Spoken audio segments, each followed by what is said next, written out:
That's plain and simple what happened that night.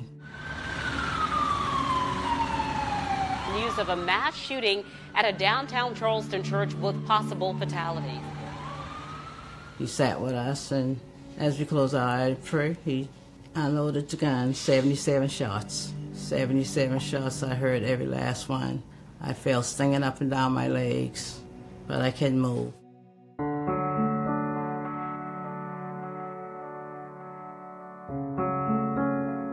I'm Tyrone Hazel Sanders. I'm Felicia's husband. I'm Felicia Sanders, the mother of Tawanza Sanders and survivor of the Emmanuel Massacre.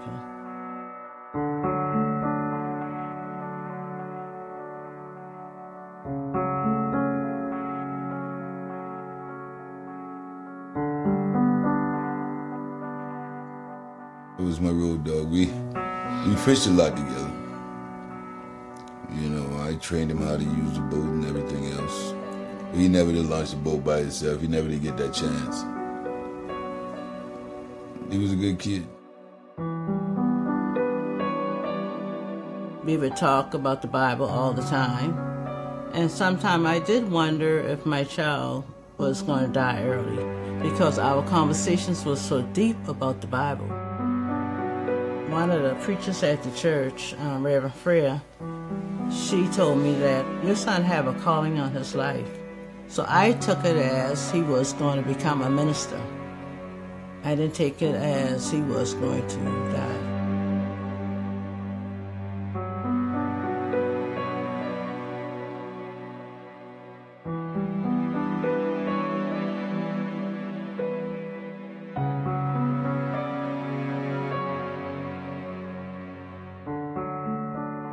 I told him while I was leaning over my son's body.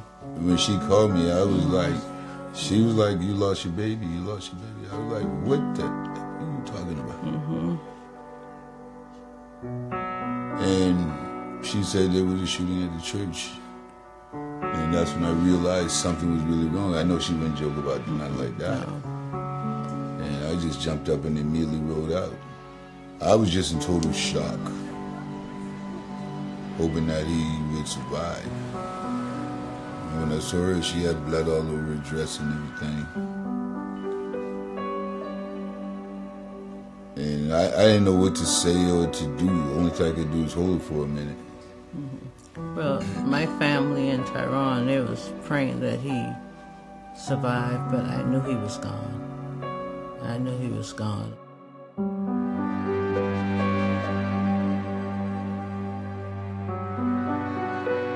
A lot of times when I'm in that garage, I'll put on the Lion King,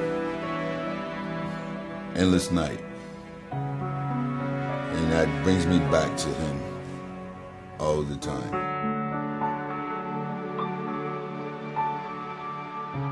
My experience is only different because I wasn't there at the church, but my aunt, my cousin, my son, numerous friends that I grew up with died in that church. Like my wife says, forgiveness is for herself, you know, for her healing. But to me, I feel so strongly about not forgiving that right after the court case, after he got sentenced, I told them I can never forgive him, even if it makes me sick and I die. That's just the way I have to go to my grave.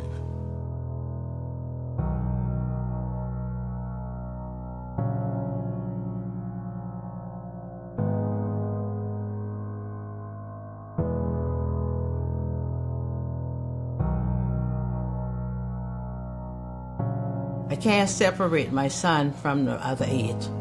I carry the burden of all 9. I didn't apply for this job at all. I didn't apply. The 9 people who died, any one of them would have been terrific at it. But then here comes little old me and Miss Polly, the 2 who work in the kitchen, the 2 who would pick up trash from the church if it needed to be picked up. But then he chose me and her and my granddaughter to survive. You have to have a tough skin. Sometimes I can accept it, and other times I just want to go and have lunch and don't worry about it. Other times I want to go to the mall and don't worry about it. Other times I just don't want to be that Felicia who been in the church that survived. And here I have the obituary. I look at it all the time. Tawanza and Aunt Susie had a joint burial. This is Aunt Susie. I love her so much. Tawanza. I miss him a lot. I thank God that I had him 26 years though. I look at these things. It's all bittersweet.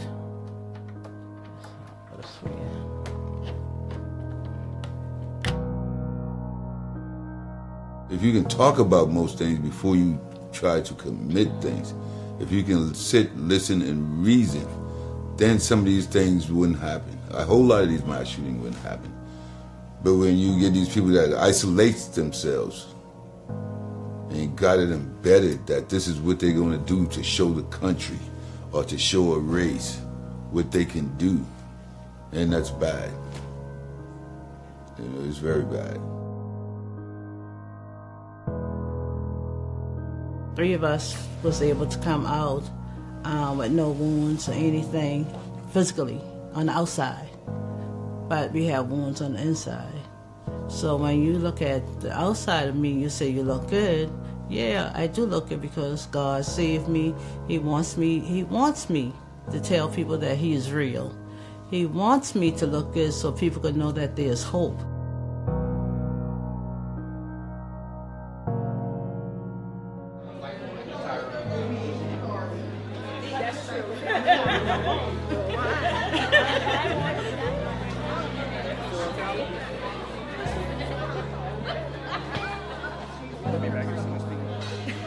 I was left here to tell my story, to let the world know that God is real.